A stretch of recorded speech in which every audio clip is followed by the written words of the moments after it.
Dalam tahun-tahun terakhir ini, dunia pengobatan mengalami pergeseran pola. Bila sebelumnya cara medis konvensional menjadi pemimpin pasar, kini metode pengobatan alternatif banyak dilirik orang. Apalagi bila ditambah spirit atau motivasi keagamaan, seperti metode Tibun Nabawi. Maka klinik, suplemen, dan alat pengobatan non-medis konvensional pun menjamur di pasaran, tak sebagaimana tahun-tahun sebelumnya. Selain Tibun Nabawi, metode pengobatan alternatif yang juga dilirik adalah TCM atau pengobatan tradisional Cina. Bila Tibun Nabawi yang sebenarnya mengacu pada petunjuk dari Nabi Muhammad SAW, maka TCM mendasarkan pengobatan pada 4 unsur yang diyakini ada pada diri manusia. Nah, buku yang ada di hadapan Anda ini memadukan kedua metode pengobatan di atas. Dengan jurus utama Tibun Nabawi berupa bekam, penulis memperkaya metode pelaksanaan bekam dengan memadukan cara ala TCM. Semoga ikhtiar penulis dalam menghadirkan buku ini menjadi sumbangsih berharga bagi dunia pengobatan tanpa membedakan pengobatan mainstream atau alternatif, karena penyembuhan itu datangnya dari Allah. Buku Bekam Sinergi ini adalah buku tentang bekam yang ditulis secara lengkap dan pendekatannya unik sehingga tidak layak dilewatkan.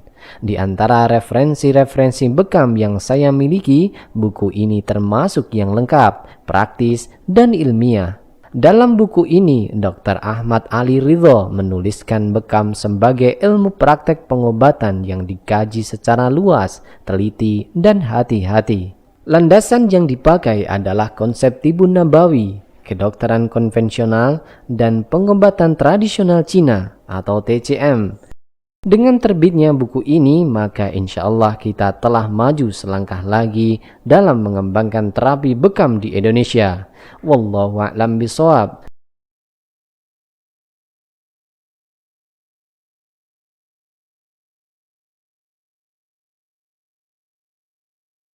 Assalamualaikum warahmatullahi wabarakatuh. Alhamdulillahirrabbilalamin. Nahmaduhu wa nasta'inuhu wa nastaghfiruh wa na'udzu billahi min sururi anfusina wa min sayyiati a'malina. May yahdihillahu fala mudhillalah wa may yudhlil fala hadiyalah. Asyhadu an la ilaha illallah wahdahu la syarikalah wa asyhadu anna Muhammadan abduhu wa rasuluh. Allahumma shalli wa sallim wa barik ala Muhammad wa ala ali Muhammad. Rabbi shrah li sadri wa yassir li amri wa hlul 'uqdatam min lisani yafqahu qawli. Rabbi zidni ilma warzuqni fahma. Amma ba'du.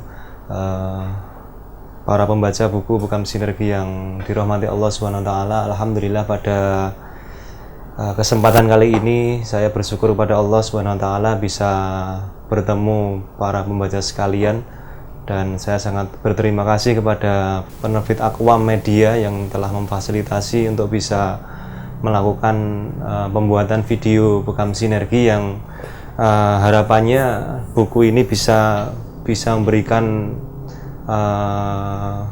manfaat yang konkret kepada umat terkait dengan bagaimana kita memberikan sebuah terapi bekam kepada pasien-pasien atau kepada keluarga kita. Baik, yang pertama yang perlu kita sampaikan adalah bahwasanya Bekam Sinergi ini muncul dari sebuah gagasan bagaimana kita mensinergikan ilmu yang Allah berikan kepada kita semuanya ini, yang berawal dari bekam itu sendiri yang merupakan warisan Nabi SAW, sebagaimana dalam beberapa hadis yang disampaikan kepada kita. Salah satunya adalah afdhulu ma tadawaitum bihil hijamah, yang artinya pengobatan yang paling ideal yang kalian lakukan adalah dengan berbekam atau hijamah. Kemudian ada beberapa hadis yang lain yang disampaikan oleh beliau. Rasulullah SAW menyampaikan bahwasanya kesembuhan itu ada pada 3 hal.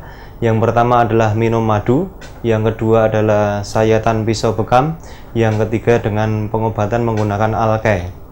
Namun Rasulullah SAW menyampaikan wa ana anha umati anil kai, beliau melarang umatnya untuk melakukan pengobatan dengan alkai. Pada kesempatan kali ini akan kita sampaikan beberapa hal yang nantinya menjadi sebuah ciri khas atau sebagai panduan kepada kita semuanya. Ketika dahulu Rasulullah menyampaikan metode, ya, sebuah metode yang disampaikan oleh beliau berarti metode yang sangat luar biasa yang kita imani, karena apa-apa yang beliau sampaikan selalu benar. Maka bekam merupakan salah satu dari metode pengobatan Nabi. Jadi metode, cara, bukan sebuah kedokteran Nabi, bukan, tapi metode At-Tibbun Nabawi itu adalah metode pengobatan Nabi. Maka metode ini mari kita ilmui dengan beberapa pendekatan. Yang pertama dengan menggunakan TCM atau Traditional Chinese Medicine, yang kedua dengan ilmu kedokteran modern yang berkembang sampai saat ini. Nah, persoalan yang ada pada kita semuanya umat Islam saat ini di Indonesia adalah kita ini mengenal ilmu kedokteran, yaitu ilmu kedokteran modern atau kedokteran barat yang sampai kepada kita. Jadi masyarakat kita taunya adalah ilmu kedokteran itu ilmu kedokteran barat, karena sistem kesehatan yang kita pakai adalah sistem kesehatan menggunakan pendekatan medis barat, ya. Padahal kalau kita melihat bekam itu berawal dari pengobatan tradisional yang sudah muncul, sudah ada sebelum zaman Nabi SAW diutus sebagai Rasulullah, ya.